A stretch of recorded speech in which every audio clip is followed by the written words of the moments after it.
मोठ्या कंपन्या ग्राहक विभागणीसाठी लाखो रुपये खर्च करतात, पण तुम्ही ते फक्त पेन आणि पेपरवर करू शकतात आणि तुमच्या विक्रीत आणि प्रॉफिटमध्ये खरा बदल पाहू शकतात. हा व्हिडिओ सेव्ह करा आणि शेअर करा आपल्या व्यापारी मित्रांबरोबर.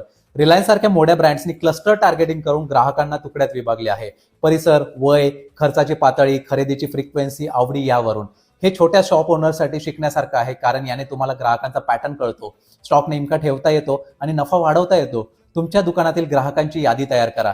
पेन पेपरवर 4 साधे कॉलम करा. त्यात काय खरेदी करतात, किती वेळा येतात, सरासरी खर्च किती, किंमत सेन्सिटिव्हिटी. मग प्रत्येक ग्राहकाला या गटात बसवा. हे केल्यावर तुम्हाला कळेल की कोणते ग्राहक रोज येतात, कोण क्वचित पण जास्त खर्च करतात, कोण फक्त डिस्काउंटवर येतात. मग प्रत्येक गटासाठी वेगवेगळ्या ऑफर्स, सेवा आणि स्टॉक ठेवा.